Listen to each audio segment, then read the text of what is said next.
नमस्कार दोस्तों, एक बार आपका बहुत बहुत स्वागत है अब तक हिंदी न्यूज़ पर। अक्सर माता पिता अपने बच्चे को लेकर बहुत चिंतित रहते हैं कि मेरा बच्चा पढ़ाई नहीं कर रहा है, आगे नहीं बढ़ रहा है, फ्यूचर में क्या बनेगा, कैसे क्या होगा।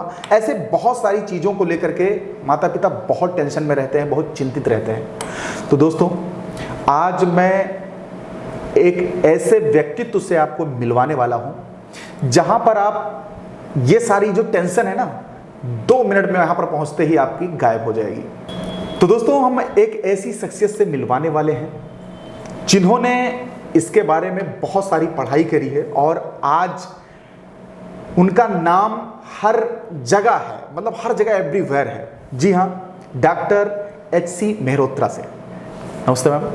नमस्ते मैम, बहुत सुना था मैंने आपके बारे में और काफ़ी जो है लोगों से पता करने के बाद में मैं आपसे मिलने का मुझे मौका मिला और आज हमारे जो दर्शक हैं उनको आपके बारे में जानना है और आपके काम के बारे में जानना है। आप कैसे जो है बच्चों का फ्यूचर बता देती हैं और कैसे जो है उनको आगे बढ़ने में आप हेल्प करती हैं। और मैंने ये भी सुना है कि जैसा कि अगर कोई किसी का जैसे एज अच्छी खासी हो गई लेकिन उसके थॉट्स काम नहीं कर रहे हैं कि मैं कौन सा काम करूं, सक्सेस नहीं मिल रही, ये कर रहा है उसमें आप मतलब दिक्कत आ रही है, कुछ कर रहा है उसमें दिक्कत आ रही है, आप कैसे मतलब उसको कैसे आप अच्छे से कर सकती हैं, थोड़ा सा गाइडेंस कैसे करती हैं, इसके बारे में थोड़ा प्रकाश से बताइए, मतलब ढंग से बताइए मुझे। सबसे पहले बहुत बहुत शुक्रिया मेरे साथ यहाँ पे अपने विचारों का आदान प्रदान करने के लिए। मैं डॉक्टर HC मेहरोत्रा, मैंने PhD की है बिहेवियरल साइंस में जी। और उसके बाद मैं उसके साथ साथ ही इनफैक्ट मैं कहूँगी कि मैं 12 साल का मेरा एक्सपीरियंस रहा है ह्यूमन रिसोर्स का। अरे वाह। मैं अमेठी यूनिवर्सिटी के साथ थी, मैं वहाँ पे कॉर्पोरेट रिसोर्स सेंटर में थी और मेरा काम था वहाँ पे कंपनीज़ को इनवाइट करना, बच्चों को प्रिपेयर करना, बच्चों की पर्सनालिटी को एनहेंस करना, उनको कंपनीज़ के बारे में एक ओवरव्यू देना कि कैसे आपको परफॉर्म करना है, कैसे इंटरव्यू के लिए अपीयर होना है, उन सब चीज़ों के लिए प्रिपेयर करते थे। तो ये 12 साल का मेरा एक्सपीरियंस रहा है। उसके बाद थोड़ा सा ब्रेक लेने के बाद मुझे कुछ हमेशा से कमी लगती थी कि ठीक है, एक कंपनी पर्टिकुलर है, एक बच्चा है, वो उसमें जाना चाहता है, तो हमने उसका माइंड मेकअप करा तो वो एग्री हो जाता था और वो अपीयर करता था उसके अंदर।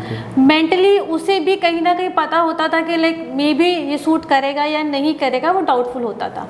हम भी डाउटफुल होते हैं, बट हमारा उस समय ये ऑब्जेक्टिव होता था कि बच्चे को एक जॉब लग जाए, वो अपने ऊपर आत्मनिर्भर हो जाए। मगर कुछ समय बाद जब मैंने रिसर्च किया कि कैसे हमें अपने इंटेलिजेंस को जो भगवान ने हमें दी है इसके बारे में कैसे पता लगाया जाए, इसको कैसे लोगों के लिए इस्तेमाल किया जाए, तो मैंने DMIT के बारे में पढ़ा, फिर मैंने इसको सीखा। तो DMIT अगर सिर्फ 4 शब्दों में कहूँ तो इंग्लिश में डर्मेटोग्राफिक मल्टीपल इंटेलिजेंस टेस्ट। इसका मतलब है कि डर्मा मतलब होता है स्किन और ग्लाइफिक्स मतलब जो आपके हाथों में जो पतली पतली लाइन से फिंगर टिप्स पे जो दिखती हैं उनको हम ग्लाइफिक्स कहते हैं। तो इंग्लिश में इनको मिलाकर डर्मेटोग्राफिक्स बोलते हैं। मल्टीपल इंटेलिजेंस टेस्ट मतलब आपके ब्रेन में मल्टीपल इंटेलिजेंस है, ठीक है। भगवान ने सबको दिया है, अलग तरीके से दिया है, मगर दिया है बहुत तरह के सेंसर से लैस किया हुआ है। अस्त्र शस्त्र सबको दिए हैं, मगर किसी को कम, किसी को ज़्यादा, किसी को अलग डिज़ाइन में जी। और उसका हम टेस्ट करते हैं जी। जब मदर प्रेग्नेंट होती है तो 13 to 21 वीक का टाइम पीरियड होता है। वो एक ऐसा टाइम पीरियड होता है जिसमें बच्चे का ब्रेन डेवलप हो रहा होता है, ठीक है। तो जब ये ब्रेन डेवलप हो रहा होता है उसी वक्त ये फिंगर रिजेस भी फॉर्म होते हैं, इनमें पैटर्न्स आते हैं, इनमें डिज़ाइन बनता है। कहते हैं ना कि जब फीमेल प्रेग्नेंट होती है तब उसको अच्छे से अच्छा माहौल दीजिए, वो अच्छे से विचार रखे ताकि जो ब्रेन है वो अच्छे विचारों का बने। जी जी जी। तो होता भी यही है कि जैसे जैसे मदर का एक्सपीरियंस रहता है प्रेगनेंसी में, वैसे वैसे बच्चे का ब्रेन भी डेवलप होता है, ठीक है। तो ये जो फिंगरप्रिंट्स होते हैं, टॉप 10 फिंगर्स के 10 लोब्स हैं ब्रेन में, तो 10 ही फिंगर्स हैं और 10 ही इंटेलिजेंस है हमारे पास। इतना भगवान ने किया है कि जो शुरू के जो हमारे फ्रंटल और प्री फ्रंटल जोन होते हैं ब्रेन के, वो इमिडिएटली मैच्योर नहीं करता। भगवान कहते हैं ये मैं तुम्हारे पे छोड़ता हूँ, ये मैं तुम एक्सपीरियंस करो, मैं तुम्हें बाकी के जो 6 मैं जोन दे रहा हूँ वो मैं तुम्हें दे रहा हूँ, उसके हिसाब से आप उन्हें यूज़ करो, एक्सपीरियंस करो और उसके बाद अपनी इंटेलिजेंस को बाहर लेकर आओ। तो हमने कहा ठीक है, जो इंटेलिजेंस की हम बात कर रहे हैं इसके अंदर ब्रेन की, वो जो सीधा हमारे हाथों में ब्लूप्रिंट है उसकी हम बात कर रहे हैं। तो कौन कौन सी इंटेलिजेंस है जिस पे हम बात करते हैं? तो सबसे पहले इंटरपर्सनल, इंट्रापर्सनल, लॉजिकल इंटेलिजेंस, आपका फुल बॉडी इंटेलिजेंस, आपका linguistic intelligence, visual intelligence, naturalistic intelligence and सबसे इम्पॉर्टेंट इमोशनल इंटेलिजेंस। इससे जो कि आजकल दुनिया पूरी जूझ रही है, इमोशनल इंटेलिजेंस। ये एक ऐसा टॉपिक है जिस पे अगर हम अकेले भी अगर बात करते तो शायद दिन से रात हो जाती, आराम से है ना। तो ये सब इंटेलिजेंस जो है ना वो हर एक में है।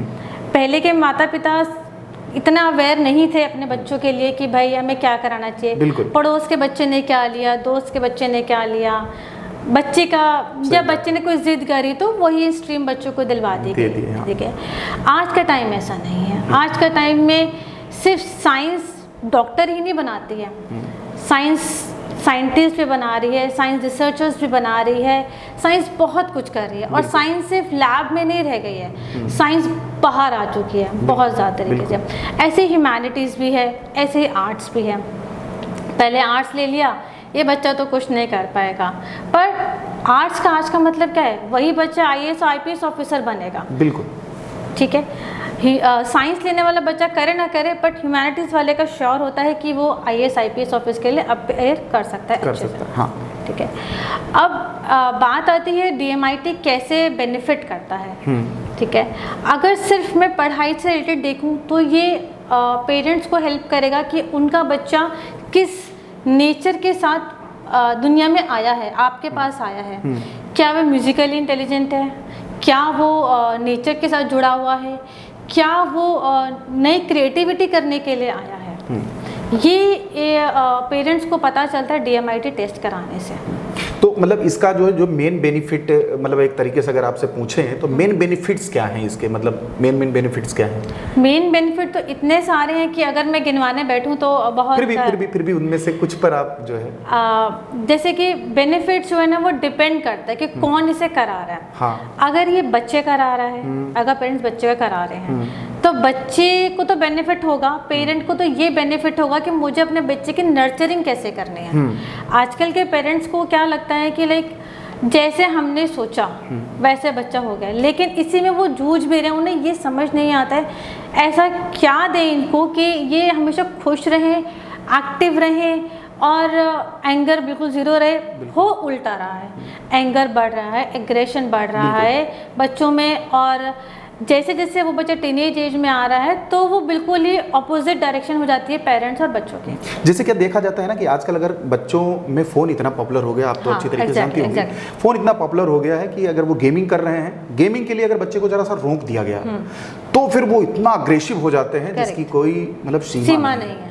तो ये सारी चीज़ें मतलब आज हर पेरेंट्स में देखता हूँ कि वो मतलब इसको फेस कर रहे हैं। इसके बारे में थोड़ा सा आप बताइए कि ये कैसे मतलब कम किया जा सकता है और एक मतलब इनमें कैसे मतलब बदलाव लाया जा सकता है। ठीक है, देखिए जो गेमिंग एंड ऑल दैट है ना, क्या आप एग्री करेंगे कि ये एक एडिक्शन है? अब देखा तो यही जा सकता है, कि एक तरीके का बचपन में एक एडिक्शन लग गई। बिल्कुल ठीक है ना। अब वो एडिक्शन कहाँ से आ गई? क्या बाहर वाले ने दिया? नहीं, वो तो भाई वो तो घर से आई है। घर से ही आई। ये मैंने अपने पहले पॉडकास्ट में भी कहा था कि जब बच्चा 1 साल का था तो उसने डिमांड नहीं की थी कि मुझे फ़ोन दे दीजिए। एग्जैक्टली। लेकिन हम माता पिता मजबूर हैं आजकल कि हमें अपने फाइनेंसेस को संभालने के लिए, जिम्मेदारियों को संभालने के लिए हमें अपना काम करना ही करना है, इसमें कोई डाउट नहीं है। दूसरा ये कि जब हमें अपना काम करना है तो हमने एक जिम्मेदारी दुनिया में ले तो आए हैं, पर उसको निभाने की हमने पूरा सिस्टम नहीं बनाया उसके लिए। हमने क्या किया, हमने उसको एक बड़ी अच्छी चीज़ है फ़ोन, खाना नहीं खा रहा फ़ोन दे दो, रो रहा है फ़ोन दे दो, ज़िद कर रहा है फ़ोन दे दो, इसको घर छोड़ के जाना है फ़ोन दे दो। जब इतनी सारे एक्टिविटीज़ के लिए आपने फ़ोन दे दिया तो जब आपके पास खाली टाइम है तो उसको तो नहीं पता कि अब आपको खाली टाइम है, उसको आपको टाइम देना चाहिए, उसको तो फ़ोन ही चाहिए, क्योंकि 80% टाइम तो उसने फ़ोन के साथ गुजारा और 20% वो आपको कैसे दे देगा? बिल्कुल सही बात है। लेकिन यहाँ पे DMIT कैसे हेल्प करेगा? बिल्कुल हाँ। DMIT जब हम लोग के फिंगरप्रिंट एनालिसिस करेंगे तब हम ये देखेंगे उस बच्चे की इंटेलिजेंस कहाँ पर है। फॉर एग्जाम्पल कोई बच्चा है जिसकी लॉजिकल इंटेलिजेंस बहुत अच्छी है, ठीक है, लॉजिकल अच्छी है और समझ लीजिए उसका विजुअल भी बहुत अच्छा है सपोज, तो हम क्या करेंगे, हम उसके हाथ में एक कैमरा पकड़ा देंगे, ठीक है। आपने ऐसे ऐसे फोटोग्राफर सुने होंगे जो कि वर्ल्ड वाइड फोटोग्राफी करते हैं, जिनको हज़ारों करोड़ों का मतलब मिलता है, कंपनीज ऑफर करती हैं, वो खुद भी करते। ये वो लोग होते हैं जिनकी इंटेलिजेंस बहुत हाई होती है। मैं उस बच्चे को वो एक्टिविटी दूंगी जिससे उसकी इंटेलिजेंस बढ़े उसको, और वो उसमें इंटरेस्ट इसलिए शो करेगा क्योंकि नेचर ने ही उनको वो इंटेलिजेंस दी है, वो उसी पे काम करेगा। ऐसे नहीं होता कि हमने एक दिन में कैमरा ला के रख दिया तो वो एक दिन से चेंज हो जाएगा। कोई भी चेंज एक दिन में नहीं आता। जैसे आपका बच्चा एक दिन में चेंज नहीं हुआ मोबाइल के लिए, ऐसे जो हम एक्टिविटीज़ देंगे या रेमेडीज़ देंगे, ऐसा नहीं है कि वो एक दिन में चेंज आ जाएगा। वो टाइम लेता है, एटलीस्ट 2 से 3 महीने में टाइम लेता है।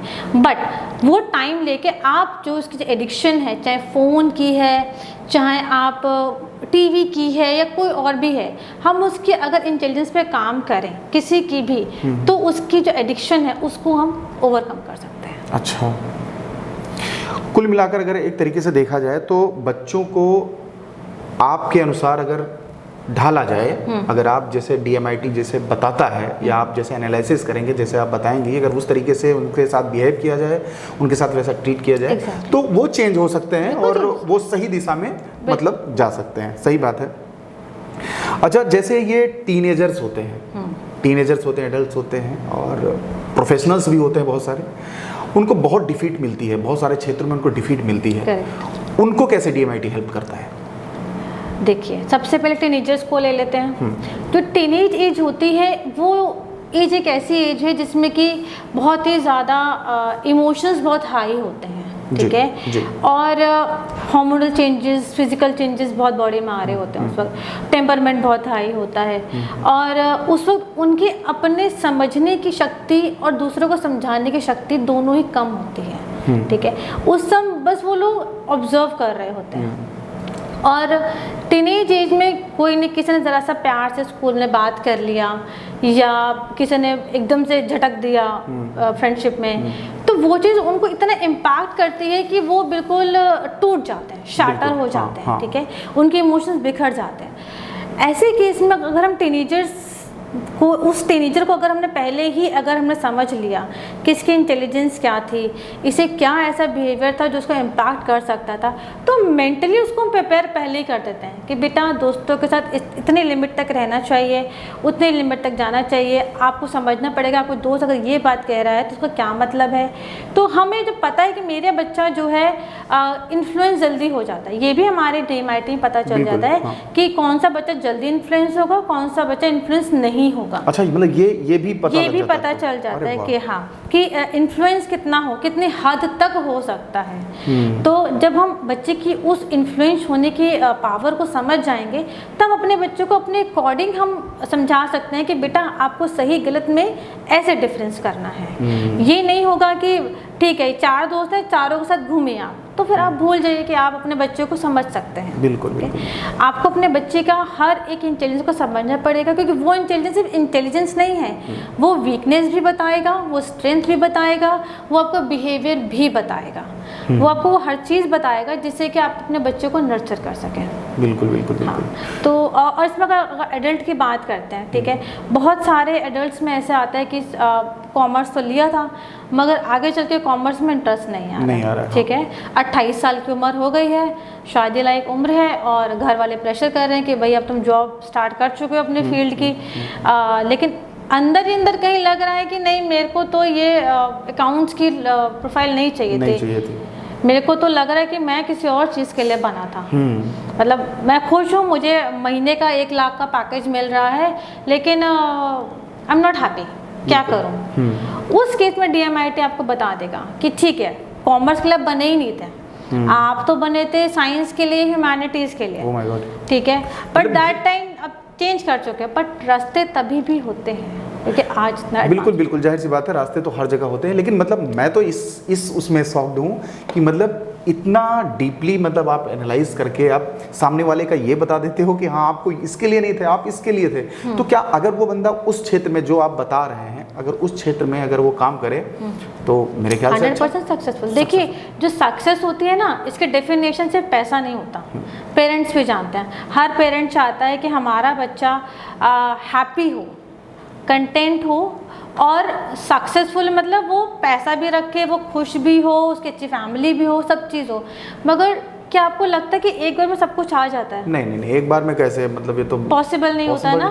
पर एक प्रोफेशन, क्योंकि प्रोफेशन हमारी एक सेकेंड लाइफ हमारे साथ साथ चलती है, पर्सनल लाइफ तो जो होती है, बट प्रोफेशनल लाइफ एक ऐसी होती है अगर उसमें हम कहीं ना कहीं वीक हैं तो वो आपको सक्सेस कभी नहीं देगी, चाहे आपने उसी के लिए पढ़ाई क्यों ना की। बिल्कुल सही बात है। अब एक जैसे क्या होता है कि जो प्रोफेशनल्स होते हैं, बिजनेसमैन होते हैं, मैंने देखा है कि वो पता चलता है अरे यार मैं आज इसका काम कर लेता हूँ, मतलब बिल्डिंग बनाने का काम कर लेता हूँ, पता चलता है उसमें बेचारे डिफीट खा गए। फिर सोचते हैं अरे यार कुछ नहीं, प्रॉपर्टी डीलिंग का काम कर लेता हूँ, उसमें डिफीट खा गए। उन्हें सोचा कुछ नहीं, चलो एक शॉप डाल देता हूँ, उसमें डिफीट खा गए। तो मतलब वो कैसे DMIT उनकी कैसे हेल्प करेगा, उनकी भी सेम वैसे ही कैसे क्या रहेगा, थोड़ा सा बताइए। बिल्कुल बहुत अच्छा क्वेश्चन पूछा है आपने। देखिए ऐसे केस आते हैं, ठीक है, ऐसा होता है कि हर बंदा हर चीज़ के लिए नहीं बना, ये तो मानेंगे आप। जैसे 5 उंगलियां बराबर नहीं तो आपके ब्रेन भी सबका एक जैसा नहीं है। बिल्कुल ठीक है। बिजनेस करने के लिए हम जो जोन्स देखते हैं, हम आपके लॉजिकल इंटेलिजेंस को देखते हैं, ठीक है, प्लस आपका जो L2 फिंगर, जो 2D विजुअलाइजेशन जिसको हम बोलते हैं, उसको देखते हैं। अगर वहाँ कुछ गड़बड़ है या आपके इंटरपर्सनल या इंट्रापर्सनल इंटेलिजेंस में 4 जोन्स में कहीं ना कहीं कुछ कम ज़्यादा है तो बिजनेस कर पाना आपके लिए बहुत मुश्किल है। आप इन्फ्लुएंस होकर स्टार्ट करेंगे, पैसा लगाएंगे, सब कुछ होगा, लेकिन डिफीट करेंगे। ये मैं एस्ट्रोलॉजी के लिए नहीं बोल रही, क्योंकि एस्ट्रोलॉजी में बता देंगे बेटा बिजनेस करो बहुत अच्छा है, पर ये तो बताया ही नहीं कि किस चीज़ का बिजनेस करूं। सही बात है। ये भी नहीं बताया कि अगर लो आएगा मेरा बिजनेस तो मुझे कैसे खड़ा होना है, ये भी नहीं बताया एस्ट्रोलॉजी ने। DMIT आपको बताएगा कि अगर बिजनेस नहीं चला तो क्यों नहीं चला, और अगर नहीं चला तो नेक्स्ट क्या करना है ताकि मैं स्टेबिलिटी की तरफ आऊँ। बिल्कुल, ये DMIT है। गुड। मतलब ऑल ओवर अगर देखा जाए तो अगर आप कहीं से बिजनेस में या आप अपनी लाइफ में या कहीं आप अगर परेशान हैं तो आप आसानी से यहाँ आकर के आप अपने आप को यहाँ पर बता करके कि हाँ मैं ये करता हूँ, मैं ऐसे है, ऐसा है, क्या है मेरा, वो सारी चीज़ों का सल्यूशन आप मतलब एक तरीके से प्रोवाइड करा सकती हैं कि हाँ मतलब आप इस क्षेत्र में काम करो, आपको सक्सेस 100% मिलेगी। बिल्कुल। ठीक है। और यहाँ पर एक चीज़ मैं ऐड करना चाहूँगी, स्पेशली पेरेंट्स, ठीक है, पेरेंट्स का हम सब कभी ना कभी फ्लाइट में कभी गए होंगे या रिवर की साइड कभी गए होंगे। एक चीज़ मैं कहना चाहूँगी, जब भी अपने बच्चों को समझें उससे पहले खुद को समझिए। बिल्कुल। फॉर एग्जाम्पल हमारे पेरेंट्स या कोई भी आपके मेन नून में भी कुछ लोग होंगे जिनका टेम्परमेंट बहुत हाई रहा होगा लाइफ लॉन्ग। हाँ, जाहिर सी बात है। ठीक है, मदर सॉफ्ट रही होंगी या फादर बहुत ऐसे रहे होंगे, या मदर बहुत हार्श रही या फादर बहुत सॉफ्ट रहे, तो आपको जो एनवायरनमेंट मिला मिक्स मिल गया। ठीक है, अब आपको तो मिक्स मिल गया, लेकिन जब आपके अपने बच्चे हुए तो आपको ये समझ में नहीं आ रहा कि किस सिचुएशन में इनको गुस्से से हैंडल करूँ या किस सिचुएशन में मैं इनको सॉफ्टनेस से हैंडल करूँ। ठीक है, आप ये याद रखिएगा कि जैसे आपके माता पिता अलग थे आपसे, आप भी अलग हो अपने बच्चों से। ठीक है, तो पहले आप खुद को DMIT के थ्रू जाने कि आपका खुद का टेम्परमेंट कितना है, आपके खुद की क्षमताएं क्या हैं, कि जब हम खुद को समझते हैं तभी हम दूसरे को समझ पाते हैं। बच्चे तो समझ गए आपने कि बच्चा मेरी इस काबिलियत का है, आप किस काबिल, क्या उसकी काबिलियत से आप मैच कर पाएंगे? बिल्कुल। ठीक है, उसके काबिलियत से हम खुद को भी DMIT बच्चे करा रहे हैं, तो एक पर्सनालिटी टेस्ट जो कि हम फ्री करते हैं वो हम आपका करेंगे पेरेंट्स का।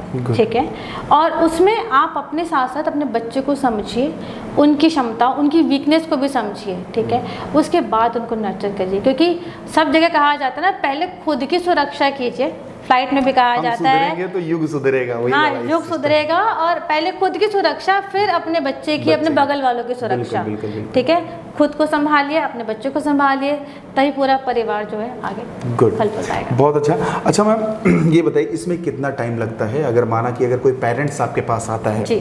तो कितना टाइम लगता है एक व्यक्ति को आपके पास मतलब कंसल्ट होने में कितना टाइम लगता है? मैं मैक्सिमम जो है ना 3 to 4 डेज लेके चलती हूँ। 1 डे होता है कि जिसमें कि मैंने आपसे बातचीत करी, ठीक है। बच्चे के या पेरेंट्स के फिंगरप्रिंट्स लिए। आई नीड 4 डेज, क्योंकि हम लोग एक एक लाइन को काउंट करते हैं, पैटर्न को आइडेंटिफाई। नेचर इतना डिफरेंट है, बिल्कुल। जैसे नेचर ने हमारी बॉडी अलग ही तरीके से बनाई है, बहुत सुंदर तरीके से, ऐसे उसने जो फिंगरप्रिंट्स है ना वो अलग दिए हैं सबके, और हर फिंगर में अलग दे दिए हैं। तो उनको समझना थोड़ा टाइम टेकिंग होता है। तो आई नीड 3 to 4 डेज, कि जिसमें कि मैं करके देन आई कॉल, मैं खुद से आपको कॉल करती हूँ कि आपकी रिपोर्ट अब रेडी है and you can take the report and come for the counselling. Apart from that मैं 2 महीने बाद खुद ही फॉलोअप लेती हूँ, ताकि मुझे ये पता चले कि जो मैंने आपको रेमेडीज़ दी हैं, जो एक्टिविटी सजेस्ट की हैं, उन्होंने कितना असर दिखाया है। अगर लगता है कि कुछ और करने की ज़रूरत है तो हम कुछ और भी करते हैं, नहीं तो 90% अभी तक का जो रिज़ल्ट रहा है वो ये रहा है कि 2 महीने में रिजल्ट्स आ जाते हैं। 2 महीने में आप फोकस इंप्रूव होगा, कंसंट्रेशन इंप्रूव होगा, मोटिवेशनली बच्चा बहुत अच्छा हो जाएगा, जो सोशली वो शाय रहता है बच्चा वो बाहर निकल कर आएगा। मेहनत दोनों को करनी पड़ती है, बच्चे को भी और पेरेंट्स को भी। जी जी बिल्कुल बिल्कुल, ये तो जाहिर सी बात है कि जब दोनों मेहनत करेंगे तभी जा करके कुछ आपको रिजल्ट्स अच्छा मिलेंगे। तो दोस्तों, इस पॉडकास्ट को यहीं पर वाइंड अप करते हैं। मैम आपका बहुत बहुत धन्यवाद, आपने इतनी अच्छी जानकारी दी और इतने कम समय में इतना अच्छी जानकारी दी, आपका बहुत बहुत धन्यवाद। दोस्तों, अगर आपको ज़रूरत हो इस कंसल्टिंग की तो आप ये नीचे जो नंबर आपको दिख रहे हैं, इस नंबर पर आप कॉल करके एनी टाइम अपॉइंटमेंट ले सकते हैं और आ करके आप अपने बच्चों के फ्यूचर को एक बढ़िया रूप दे सकते हैं। मिलते हैं किसी और वीडियो में, तब तक के लिए नमस्कार। Thank you so much ma'am. Thank you sir.